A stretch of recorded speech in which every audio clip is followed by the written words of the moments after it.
डालते हैं, फिर व्हाट्सएप पे शेयर करते हैं, सामान्य 3 करोड़ के आसपास तो जाता है। मेरा आग्रह है, पाटन की इस वीर भूमि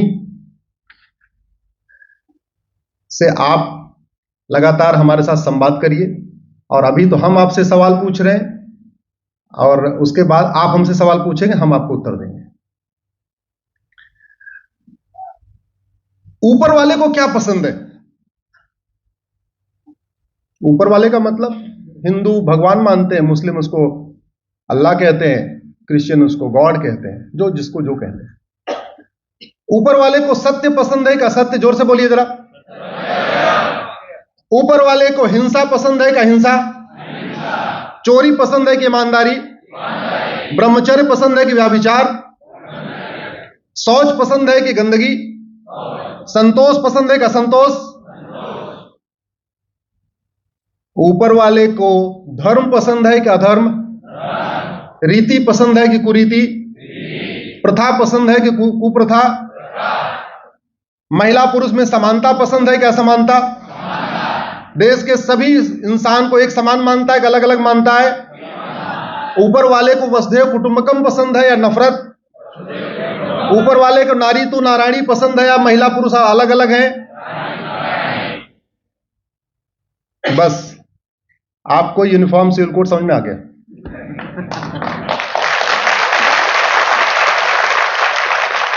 आ गया समझ में?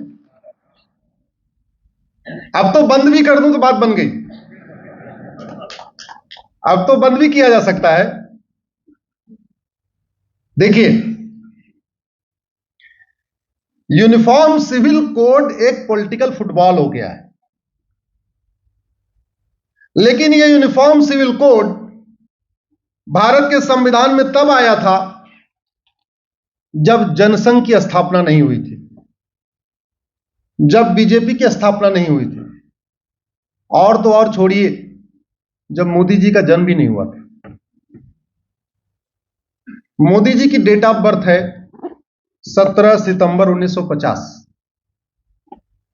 और आर्टिकल 44 यानी यूनिफॉर्म सिविल कोड की डेट ऑफ बर्थ है 23 नवंबर 1948। तो मोदी जी से कितना बड़ा हो गया? 2 साल। तो फिर ये मोदी जी का विषय कैसे हो गया? हां, ये अलग बात है कि जिस विषय को नेहरू जी को लागू करना था, इंदिरा जी को लागू करना था, इंदिरा जी नहीं कर पाई तो राजीव जी को करना चाहिए था, राजीव जी नहीं कर पाए तो बीपी सिंह को करना चाहिए था, वो नहीं कर पाए तो नरसिम्हा राव को करना चाहिए था, चंद्रशेखर जी को करना चाहिए था, पहले के 15 प्रधानमंत्रियों को करना था, वो नहीं कर पाए। अब उसको करने के लिए आपके गुजरात की धरती पे पैदा हुए आदरणीय नरेंद्र मोदी जी कोशिश कर रहे हैं। इसलिए हम कहते हैं कि ये तो मोदी जी का विषय है। अरे मोदी जी का विषय नहीं है, ये संविधान का विषय है। ये बाबा साहब अम्बेडकर का सपना था, ये सरदार पटेल का सपना था, ये रफी अहमद किदवई का सपना था, मौलाना कलाम का सपना था।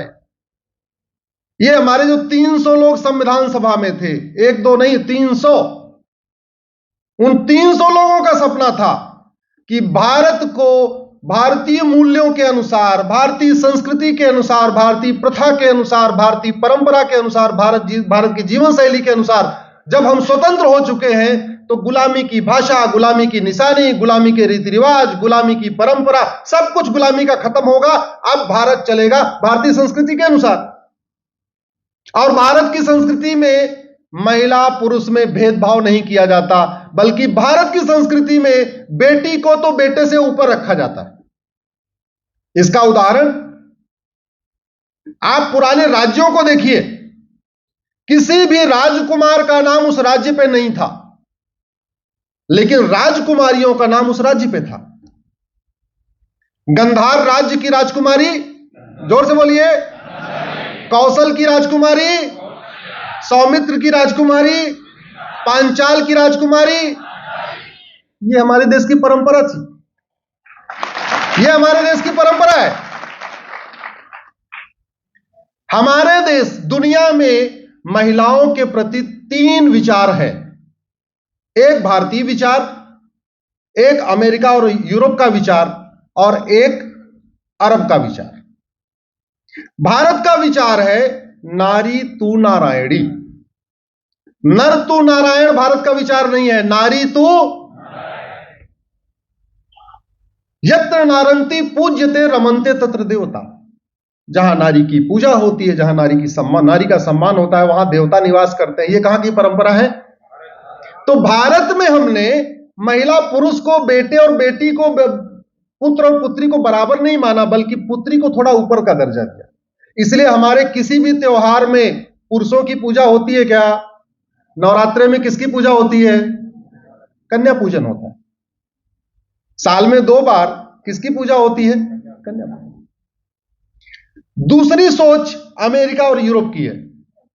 वो कहते हैं महिला पुरुष समान होते हैं, लेकिन वो महिला को पूजनीय नहीं मानते, महिला को ऊपर नहीं मानते।